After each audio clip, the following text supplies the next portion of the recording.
Ja som neodchádzala zo Slovenska s tým, že budem tancovať. To náhodou sa zase nejako vydarilo, lebo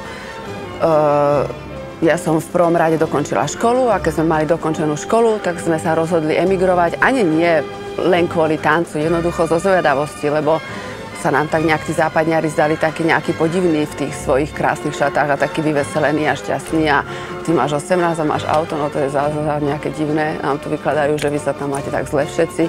S jedným kufrom a 50 markami si to po absolvovaní školy zamierili mladomanželia do nemeckého Hannoveru. Sme jednoducho zostali na jednej tanečnej súťaži, ale čo bolo komplikované sa na tú tanečnú súťaž dostať, pretože mne už emigrovala 3 roky predtým sestra do Ameriky veľmi, veľmi dobrodružne. Najprv sa prihlásili v utečeneckom tábore, z ktorého neskôr poberali sociálne dávky na každodenný život. Hneď na začiatku zohralo dôležitú úlohu rodné priezvisko. Tam sa musia vypísať tie formuláre, tak sme to všetko povypisovali a oni sa nás opýtali potom niekedy, že prosím vás, vy to znie Drexler tak nemecky, nemáte náhodou nejakých nemeckých predkov? Tak ja som to poslala otcovi, on to nejak preskúmal, tak zistili sme, že máme nemeckých predkov, čo bolo pre nás šťastie, lebo sme mohli začať tancovať za Nemeckom. Sme ani zo začiatku nemali úspech, my sme boli na majstrovstvách Nemecka, na prvých majstrovstvách Nemecka predposledný. To ako už moc horšie nešlo. No ale potom sa nám predsa len podarilo dostať na špičku. A tak to sa tak pohlo samé.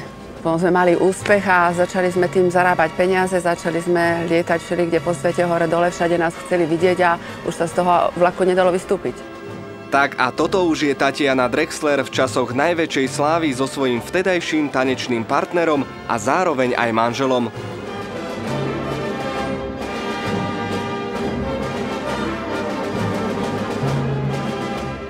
Samozrejme, že sme mali strach a teda to bolo, hádam, najťažšie obdobie môjho života. Ja som fakt bola hrozne smutná, ale mladí ľudia sú pochabí, jednoducho aj zvedaví a odvážni. Dneska by som to už asi neurobila, ani keby ste mi dali, že si môžem zobrať všetko, čo mám. Po odchode staršej sestry do Ameriky zostali v rodnom Martine otec a mama úplne sami. Našťastie prišiel november 89. Ježiš, strašne som sa tešila.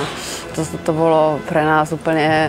Ja som myslela, že ten socializmus bude trvať 100 rokov a že to neskončí nikdy a že ja budem musieť tých rodičov nejak ukradnúť do Slovenska, alebo ja neviem. Ale strašne sme sa tešili.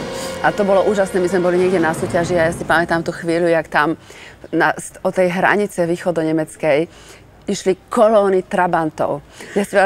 Ja plačem dnes ešte, ako som sedela v tom aute a ja som fakt plakala od šťastia. Že teda fakt všetci môžu, kde chcú. Momentálne sa Tatiana venuje výchove mladých talentov po celom Nemecku a najmä v Hannoveri, kde za kurióznych okolností spoznala aj svojho druhého manžela. Som si kúpila úplne novú Škodu Octaviu a touto Škodou Octaviou som narazila do manželovho BMW. On si robil také starosti o moju novú Škodu Octaviu, že sme sa tak zoznámili, že sme sa nakoniec zobrali. Napriek pracovnému vyťaženiu sa na Slovensko stále rada vracia aj so svojím manželom, netanečníkom, ktorého jej odobrili aj rodičia. Ja som otcovi povedala, oco, prečo si, lebo ja som môjho otca mám vždy za takého strašne bystrého a musí všetko vedieť. A ako to, že si mi už za mladenie povedal, že si mám zobrať takého, ako je Hartmut. A on, oj, Tánička moja, ja som ti aj hovorila, ale ty si na mňa nedala.